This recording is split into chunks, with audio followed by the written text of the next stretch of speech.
Ukitaka nibonge mbona niambia niimbe. Bado narekodi wapi hiyo? Mic iko hapa kwa. Bado narekodi hiyo. Bado narekodi video. Transmitter ndio hii. Niekele kwa kiti.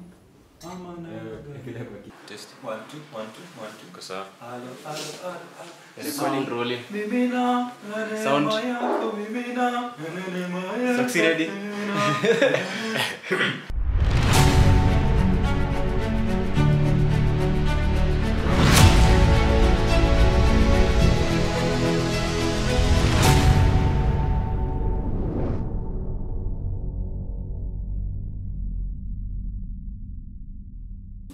Ladies and gentlemen, boys and girls, welcome to yet another episode of Cairo Live. I'm really excited that we are back. And my next guest that you are seeing on your screens, man, what do I say? He's a friend, he's a mentor, and even sometimes he's a boss to me. I don't know if you know him, but if you don't, his name is DJ Soxy. Jina kamili? Jackson Kamau. Asante sana. So, yes. DJ Soxy, nimeshukuru sana kwa kukuja. Asante kwa kuniita. Nimeshukuru sana. Umekuwa umeniweka kando siku mingi, miaka mingi. Nimeshukuru sana. Nilikuwa najua ndafikiwa tu. Uanze na wale wanono halafu ikikuja ifike kwa wale wakonda size yangu. Sasa tumefika. Thank you so much for inviting me today. Nimeshukuru sana. So now DJ Soxy is a radio and TV broadcaster, video and audio content producer and MC. And he's also the director of On Point Media that deals with events, marketing, and production. DJ Soxy. Umesahau moja. I'm also a full-time husband and full-time father. Thank you very much for reminding me. Yes. Nimeshukuru sana for coming. Asante sana kwa kuniita. Yeah, so let me just, let's go to your story from the beginning. We start from the beginning. We go pole to where you are right now. Tell us where you're born. Okay. A little bit about your childhood, shule, ulipita, hukupita. Tuambie ukweli. Nilizaliwa county ya Murang'a County, Murang'a District Hospital. Huko ndio nilizaliwa, alafu tukakuja Nairobi.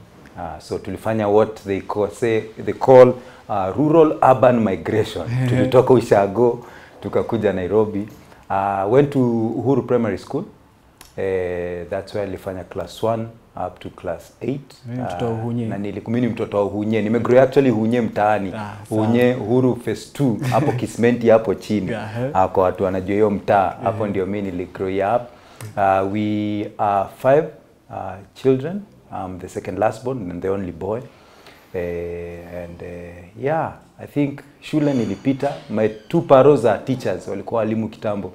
So there was no option. It was either I pass or I pass. So at least I worked hard to pass and not to shame them. And yeah, from Uhuru Primary School, I went to Dagoretti High School.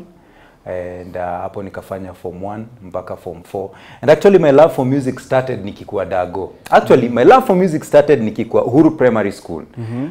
I remember one day nilisoma article kwa gazeti. Those were the days that our paros used to buy newspapers every single day. Wanasoma from page 1 mpaka the last page. And so one of the articles ili ran kwa gazeti hizo siku was a Starehe Boys Band. Band ya Starehe walikuwa wameenda music festivals and they had actually won. And ili ni intrigue sana just to see young people yani wanacheza tarumbeta, you know. Kwanza how does this instrument give different notes, different pitches? Unajua yani ili ni intrigue sana. So from then nikasema, you know, the high school that I go to nataka kwenda shule iko na band. And so I did 2 selections. My first choice was Starehe Boys Center as a national school, and then the second choice was Dagoretti High School. Both schools because of their bands. So sikuitwa Starehe, sisemi ati sikufikisha marks za Starehe. But I think nilikuwa na starehe sana nyumbani nikifanya exam. So sikuitwa Starehe but nikaitwa Dago. And so vile nilingia Dago, the first thing nilijoin band. And over the 4 years I grew as you see now for the band we created our own music. There are different instruments in a band. Najua maybe umeona orchestra, kuna trombone, kuna trumpet, kuna clarinet.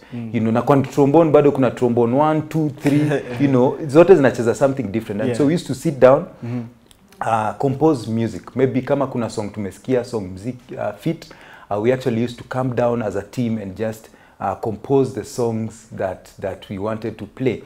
And there, my love for music grew. I learned how to read music.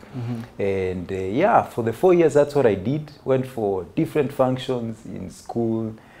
So nikamaliza shule na nikapita. Acha niseme tu niweke disclaimer, and I passed. Okay. Yeah, I passed. Tunashuku Nilipita, sikupitwa.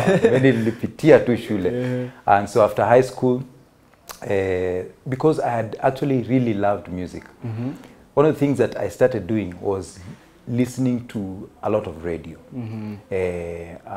Kwa radio manze nasikiza ma DJ wakicheza mziki, ma mix, you know. Kitu kingine sasa ikaanza kuni intrigue. Yeah. Can you remember any DJ that you were listening to? Adrian Pinye kwanza alikuwa na show flani on Saturday afternoon. Ilikuwa inaitwa Something Force, I think, Something Force. You know, manze ilikuwa kali. Sasa kitu ilikuwa inani intrigue ni hizi songs nazijua kando kando. But yani huyu msee anafanya hizi mziki zina gel, yani inakuwa ni kama song moja, yani zinaenda zina fuse, zinashikana, hakuna break. So nilikuwa shindo, yani nini anafanya? Nini anafanya? And so hizo siku tulikuwa na hizi cassette players. So I really used to record hizo ma mix. Nasikiza tu over time, you know, na sasa nikaanza kuadmire sana ma DJ. Just wondering, ama DJ ni nini wanafanya? Ni nini wanafanya hapa that tunaweza kushikanisha, wanaweza kushikanisha mziki, haiishi, inaendelea tu for the kama 2 hours tu anacheza mziki back to back to back to back. And so hiyo ndio love yangu sasa ya ku DJ sasa ikaanza. So tumetoka from playing live music. Sasa mimi niko kwa now DJ, you know. And now I started listening to different DJs. Then we had Pinye, we had Adrian, then DJ Moz wakaanza kipindi ya gospel. So taking us back kidogo, vile niliclear high school, niliokoka kama niko high school, but high school niliokoka ile ya saa exam. Unajua nini ndio Mungu anisaidia unajua time exam inakaribia nini. Sisi sema nilikuwa very strong CU high school. Okay, nilikuwa strong but sikuwa as grounded. But niliokoka kama niko high school, but vile niliclear shule, that's when now I think I made an intentional decision to follow Christ. And so it was a breath of fresh air. Mimi nimeokoka, nasikiza hiyo, I think kulikuwa tuna ma songs za kina Kirk Franklin, Mary Mary, but kusikia kwa radio Family FM that kuna DJ anacheza gospel, na the same technique nilikuwa nasikia Pinye anacheza nayo ndio bado huyo anacheza nayo. Hiyo time alikuwa anaitwa Moz, ama bado yuitwa Moz. And so nikaanza kusikiza mashow za Moz, you know, ana fuse mziki, ana gel mziki, conversations fiti, conversations uplifting. And so my desire now was, how do I meet Moz? Ningependa sana ku-meet Moz tu nicheki ni nini anafanya, because other than just playing music, for him it was gospel music. So it was very uplifting, it was very inspirational. Alafu the conversations that walikuwa na have kwa radio, yeye na Njugush, zilikuwa conversations too fitty, conversations funny, you know, conversation wholesome. And so now then my desire was, manze ningetaka kumitu Moz kumoja. And maybe hata mimi anitrain nione vile pia mimi naweza anza ku DJ sasa gospel. Let me get one fact clear. Are you in university right now ama tu uko home tu umebanga? Niko home nimebanga hizi. Wacha nikushow kitu kingine about vile niliclear high school. Mimi sikujaza form za kampo. For some reason mimi sikuwa nataka kwenda kampo. Sielewi kwa nini. Because najua hata maparo alinilipia hiyo dodoza a certain amount of money maparo alikuwa analipa ndio uweze I think kujaza form or something. Mimi sikujaza hiyo form. So vile ni clear high school mimi sikuenda kampo. Mimi niliingia tu kama nimeingia ministry. Nikajoin organization inaitwa Youth for Christ. Kenya Youth for Christ. Nikaingia a youth group called Action Group. Action Group was actually an 1-year discipleship program for ex-cans. It was basically to keep busy ex-candidates after you've cleared school. Remember in the past, there was a year that you used to stay home for a year before you join campus. Yes. And so for this 1 year, and you know, wanasemanga an idle mind is the devil's workshop. And so it was just to keep you busy and to use your talent. For them that are talented in music, drama, dance, tulikuwa tunakam pamoja, we train, and for that 1 year, we interact, you know, we are able to have fellowship together, so that now, using the talents that we have, tunaenda kwa mashule sasa kuminister, you know, tunarudi sasa kwa high school kuminister. And so that's immediately after high school, hapo ndio nilikuwa, and it took a lot of my time. So, in this group, action group, I used to go as a DJ, quote unquote. DJ because nilikuwa na ma Discman 2 na ma CD. Nimebantu ma CD, ma compilations tu za mziki. And so with these 2 Discmans naka mixer 2, audio mixer 2 ya kawaida. So when we go to schools, I used to play music. But just using this Discman 2. One song play here, nimeweka channel moja, Discman nyingine nimeweka different channel. Hii song inaenda kuisha na ka headphone, inaenda kuisha na itoa naeka the next song. You know, that's how nilianza ku DJ. Na hata kwa mashule watu wakaanza kuniita DJ. But nagonganisha tu, ni ile tu ya makat mix, you know. And even the watu wakaanza kuniita DJ. Not that I was a DJ. I was just doing what DJs do. But in my mind, bado nashindwa, now ma DJ wanafanyangaji hizi mziki zina blend. Unaona? So sikuwa najua there's a certain machine that they use that allows them to do this. Unaona, Discman hawezi pitch bend, unajua hawezi increase speed ya mziki, hawezi reduce speed ya mziki. So, fast forward, Kenya Youth for Christ, they used to do sound, walikuwa na sound system yao. So walikuwa na rent out their sound system to different functions or to different people who needed sound system. So I remember this one day mdosi wa Youth for Christ akaniita akaniambia, you know what, because naona wewe passion yako ni sound nini na unajua kuset up blah blah blah. So now there's this event happening in Naivasha, Fisherman's Camp. It's a 4-day retreat for young adults. Ilikuwa inaitwa Amuka Singles Timeout. Amuka Singles Timeout was an event inaleta young adults pamoja for a time of fellowship, you know, time ya kujienjoy, entertainment, you know, alafu pia for just the young people to be spoken into and to be edified in the word and just how to live wholesome lives. And so mimi nikaambia niaje, so wewe tutakutuma hii function, wewe ndio utaenda kufanya sound. Nani alikutuma? We are 2 guys now, mdosi wa Youth for Christ. Hiyo time alikuwa aitwa PJ Kuli. Mzungu fulani, mse wa nguvu sana manze. Salute PJ, ametujenga sana. So I went as a sound guy. So now, how old are you? How old was I? Man, I just cleared school maybe 2 years after I cleared school. So around 20, maybe I was around 21. Okay. 2021 hapo. This time no school, just mi ni mtu wa ministry bana. Sijaenda shule ya mtu, hata sijafanya MS-DOS. Ndio watu walikuwa clear shule wanaingia kwanza kufanya ma packages. Sijaingia hata hizo. Mimi sijafanya. Mimi niliingia deep ministry. Kwa sasa after ilikuwa ina take a lot of our time because Monday to Friday kuna different activities tunafanya. Alafu pia nilikuwa worship team ya church. So church yetu Nairobi Calvary Temple, Nairobi Calvary Temple hapo Buru walikuwa na trombone. Kumbuka Dago nilicheza trombone high school. So walikuwa na trombone. So nikaingia worship team ya church.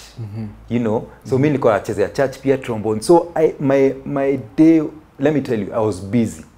I didn't have time to engage in other things. I was extremely busy. So bado sijaingia hata kampo. So mdosi akaniambia unaenda Amuka Singles Timeout, you know, organized by Pastor Nick Korir. Sasa ni Reverend Nick Korir pale Nairobi Chapel. Hizo siku alikuwa kijana myang sana. Sasa mimi nilikuwa almost toddler kabisa. Nick ndio alikuwa anaorganize event akina Pastor Gowi. And so guess who alikuwa anaenda kama DJ hiyo time? DJ Moz mwenyewe. So sasa the day to the event, I think event was to begin, we were to travel on Friday. So Saturday evening, simu inalia. simu inalia. Halo, nilikuwa na Kasage. Mnakumbuka Kasage? Mzika ushaitumia katika. Kwanza kalikuwa Kasage. Kalikuwa Kasage. Kuchukua simu manze. Nani anapiga simu? The one and only DJ Moz ananipigia mimi simu. Moz ananipigia. Halo, karibu hata niangushe simu manze. Yani Moz ananicall. So hi, Soxy, hi, how are you? This is DJ Moz. Unajua anakuanga na kawenga. Hi, this is DJ Moz. Nini. I've been told you're going to do sound in Naivasha. So now I won't be able to travel with you guys, but I want you to go with my gear. So gear meaning masidi zake, alafu na machine ile anaenda kucheza nayo. So akanipe direction ya kwake. So vile tulienda, so on Friday si tukitravel tukapitia kwake home. Hapa Kangemi place panaitwa Waroko. Waroko is burning. Place ya nguvu sana. Eventually nilienda kuishi bado Waroko. But hapo ngoja tupeleke story pole pole. Hapo tunaenda kufika. So tukapitia Waroko hapo. Tukachukua mashini zake, alafu by this time uko unajua kutumia mashini. Mimi sijui. Mashini ndio niliona siku ya kwanza hapo. Sasa na CD amebeba ma CD kwa suitcase. Suitcase mbili zimejaa ma CD origi. My friend, Moz ni nani? Origi yani amezipanga tu. Yani, but over that weekend mimi sikutoka next to Moz. One, nimeona machine, ndio nikadiscover kumbe hii machine ya ma DJ you can actually increase speed tempo ya mziki, you can reduce tempo ya mziki, unaweza pitch bend, so unaweza blend mziki. Kumbe kuna kitu inaitwa beat matching, unajua hapo. So eventually kumbe kila song iko na beat per minute. So kila song iko na BPM. So eventually over this weekend, and this I say it's just God who brought us together. Mimi na Moz tukaweza kubond, nikaweza kuona kile ana do, and my interest grew because one, I was able to interact with a real machine and a real DJ. And he was gracious enough to allow me kusazile time ya mabreak, kuniallow kujaribu, ananishoea hapa unafanya hivi, una cue mziki hivi, au ukitaka ianzie place fulani unafanya hivi, you know. And so I got to learn. And the weekend came to an end. Mimi nikarudi kwangu nyumbani, yakaendelea na maisha yake. Nikasave namba yake. So I think after that weekend, and maybe he saw the passion that I had for DJing, akanipigia siku moja akaniambia niaje, I want you to, ukiweza una come home, unapiga tizi na machine zangu, ndakutrain tu, unakama unapiga tizi na machine, then tuone how we can grow. So that's how I started. Kwa naenda kwa Moz once in a while, napiga tizi na machine angalau. So I used to feel like now, na bado naendelea na missions kwa mashule. So sasa at least na feel ni kama skill yangu ina grow. And so that's how I started my DJing career. Moz held my hand, allowed me to learn under him. So that was DJ theory. So practical. Siku moja niko Gikomba. Niko hapo kwa wasiwa. Let me get one thing clear. Yes. Hii time yote. Shule ya nani? Hata shule ya nani? Shule utaki kabisa. Shule taki. Mbuyu wangu kwanza mimi nilifanya accounts high school. So yalitaka mimi nifanye accounts. Na mimi vile accounts ilinisumbua high school mimi. Ukutaka. Unajua nilifanya baadaye nilitupa mbao, ningefanya commerce. Nilikuwa naona watu wa commerce wana pass manze, mimi accounts manze na get ma 3 stripes. Unajua 3 stripes? Majembe tu, elevation tu. Get tu ma E, nikienda sana D for Dagoretti, lakini mimi niko represent shule yangu D for ditches.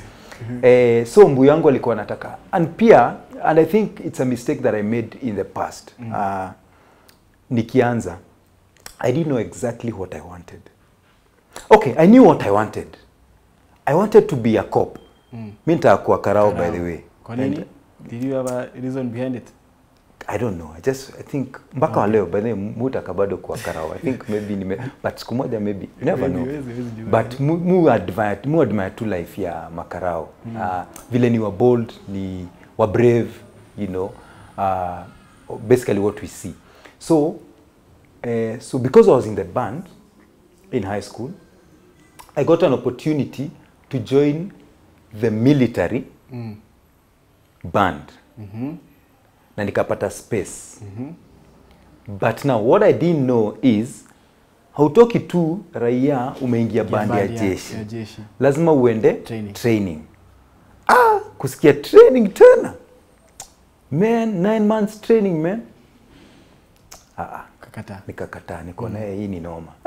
Kumbe mtu aingie tu band direct, so lazima niende nipige tizi, ni pass out kama jeshi, an officer, alafu ndio sasa nikue department ya muziki. Sasa nianze so nikaacha. So basically nilikuwa confused young man. Sikuwa najua what I needed to do or what I wanted to do. But in my story you'll realize that ni God tu, mpango tu ya God alitaka tu niingie mali I am today. And so Moz kwa kwambia niko Gikomba sasa, tukirudi kwa story ya mimi na Moz kwa Gikomba na by Matisho. Niko tu hapo msana tupia anatupanga tu juu tu hivi tu, unajua jeenda Gikomba ni cool kid. Sorry. Ushaenda? Unachoma kwa live show yangu. Sorry. Kama cool kid na labda hivi zile na tupo anachanganya ndio hizo za chini zikuje juu. So mimi nilikuwa na buy mngaro basically. So nikibai nini, niko shopping hapo, simu ikalia. Nani ananicall? Moz. Tena. The one and only DJ Moz. Karibu niambie watu wa Gikomba, hey guys. DJ Moz is calling, man. DJ. I'm DJ Moz. Moz is calling. Hey, man, ananipigia simu mimi. Anyway, nikashika simu akaniambia niaje? So I want you to do for me a favor. Anything for Moz. So this Sunday alikuwa anafanya sasa show inaitwa Kubamba Metro. So this Sunday Kubamba still for Royal Media. Ilikuwa Royal Media at that time? Hapana. Metro FM. Metro FM. Okay. Radio sasa. Metro. So ametoka sasa Family FM, sasa amemove to Metro FM. So this Sunday I won't be in. Nataka ukamu nishikilie kama DJ. Man. Ulisikia mwili inataka kukojoa. Nikatafuta choo huko Gikomba. Mpaka nikasikia ni kama tumbo sasa imefanya ile kitu. Yaani manzi nikashindwa sasa huku sasa ndaenda wapi sasa huku hata man niliingia jasho. Yeah, I want you to come. Ni kama alijua ndakataa. My first instinct was I can't. But akaniambia usijali. You'll be with DJ Kev. Kevin Mule, sasa wa More Sound events. You'll be with Kev. So mtacheza pamoja. Mimi nikajua and even Jugush will be there, you know, Pastor Gowi, Ashley, kulikuwa wazungu fulani wanaitwa Fujets hizo siku, wanacheza rock music na Sean. Anyway tutakuwa wengi. So akani encourage, so akaniambia do this. So this week come home, hata unaweza lala home, just come and practice. Write your playlist, you know, I'll show you how to do a playlist, I'll show you how to do your sets, you know, so that by Sunday you're prepared. You're ready. Kasema sawa. I took up the challenge. I prepared for that week, extremely nervous. Saturday night ikafika, show ilikuwa inaanza 8 mpaka midnight. Went to studio, nika set up, nikaanza mziki. So I was to be with Kev. Kev didn't show up. Hakuja. I was alone, man. Nilicheza hizo hours zote peke yangu. How many hours was those? From 8 to midnight. Hesabu sikupita vizuri sana, but fanya tu 12 minus 8. 4 hours bana. But nilikazana. Siwezi sema I did my best, but I did the best that I could at that point. So nikacheza hiyo Sunday, alafu akarudi. So mimi nikaacha na nikaendelea na maisha yangu. So, I want to know from that experience, because from your story that's the first biggest, that was the biggest I think challenge I came across. Like lessons when you look back, lessons you've learned from that experience, and what you can tell people who are coming up about first experiences. Okay, I think for the lessons that I learned then is whenever you think you're being given a big challenge, don't say no. Usikatae. Fanya. Attempt.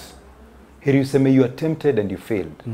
You know, because in you attempting, there are things that you've learned. Yeah. You see, what happened is, because I took up the challenge, even my mind, I needed to change my mindset in that, even if for me DJing was a joke, in that week, the things and the lessons that I learned during hiyo wiki were humongous. Sikuwa najua how to make playlist, you know, sikuwa najua utamekaji playlist, unaanza with familiar to unfamiliar. Now, note, nacheza kwa radio.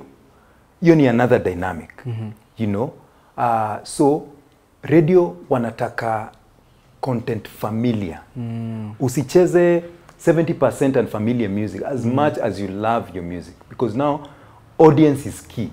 So you're playing for the audience, not for you. Because I love music. I love Kikuyu music, but I can't play Kikuyu music for 4 hours. 4 hours, yeah. You know? Kuna mtu anapenda rock, huwezi cheza rock for 4 hours. So there are many lessons that I learned in that 1 week. And even for just me being on air for those 4 hours, that ilini teach, whenever you're given a challenge, whenever you're given an opportunity, don't turn it down. Say yes. Say yes. Say yes. Usifikiria twice.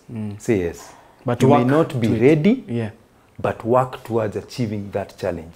You won't get 100%, but you'll get 40%. From the 40%, there are things that you've learned that you can develop, that you can grow, that you can build into. The greatest thing, the worst thing that people do is saying, no, I can't. Because when you say, no, you can't, that same opportunity will be given to someone else who might not be as ready as you are, but who's bold enough to say, yes, I can try. Let me try. Na ata try, na ata grow into it. The platform that was initially yours, itaenda kwa mtu mwingine. Not because you are not given, but because you said no. You said no. So anytime you're given an opportunity, as humongous as it looks, say yes, I shall do it. Because I believe that God does not give you a challenge that he's not prepared you for. Yeah. He always gives you something that he knows that you can accomplish and something that you can do. Sikuamka asubuhi nikaambiwa Soksia ndio ujenge barabara. Niliamka nikaambiwa nataka DJ kwa studio. You know. And DJing kwa studio pia kuna dynamics za pia lazima uongee. You know. So nililearn presentation skills in 4 hours bana. Nililearn ku make sets, nililearn ku understand audience, my audience. Nililearn many things just because I said yes. And I think that's my challenge to the people out there. So what I'm getting from that early experience, correct me if I'm wrong, are 2 things: mentorship and looking for the opportunity. Yes. And I want to ask you, in recent times right now, because you're in the same industry, how hard is it for people to now come up in the industry just the way you did? And any advice on these 2 things that you said, mentorship and seeking for opportunities, that you can tell people who want to be like you right now? Okay, I think what I have noticed this in this season now that we are in, and in this generation, is not many people want to be mentored. Reason being, kuna wajuaji wengi sana. For some reason, people feel like because you're being mentored, there's a better person, there's someone who's doing better than you. So you want to be that better person.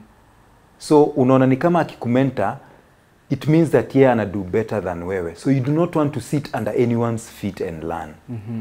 That is something that inafunga watu macho. You can never be the best. There'll always be someone who's doing better than you. That is life. By the way, that is life. Hauwezi kuwa hakuna kitu ya kulan. Upende usipende. Kutakuwa na mtu anafanya better than wewe. So unless uko key enough to sit under someone's feet and learn from them, what will happen ni a journey that would have taken you 3 years will take you 10 years. And by the time you get to where you ought to have been, you'll have made many mistakes. You'll have, manze utakuwa umeenda around kama Israelites, unajua, yani utakuwa umezunguka place moja, umezunguka just because hautaki kufeel ni kama kuna mtu better than wewe. So, my advice to people, and actually to young people, be willing to learn from others. And at times, learning from others does not mean that the person that you're learning from lazima akuwe mzee kukushinda. Saa ingine utalearn from mtu young. By the way, na mimi nimelearn from watu wengi wa young kunishinda, but they are better skilled kunishinda. Unaget? So, kuna vitu wa leo, mimi nilianza ku DJ kitambo.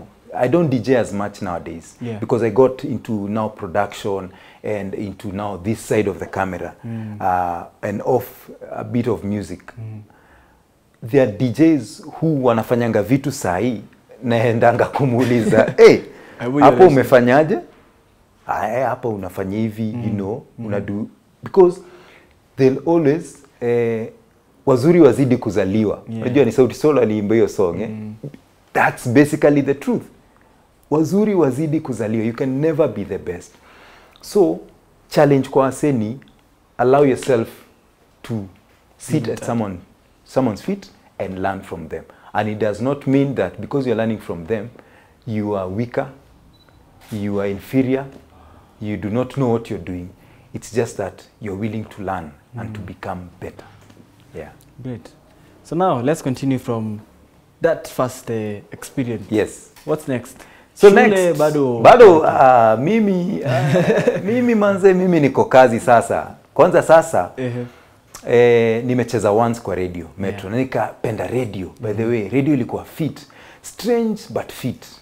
Because, unajua ukichezea audience, there are people there. You can actually see, you know.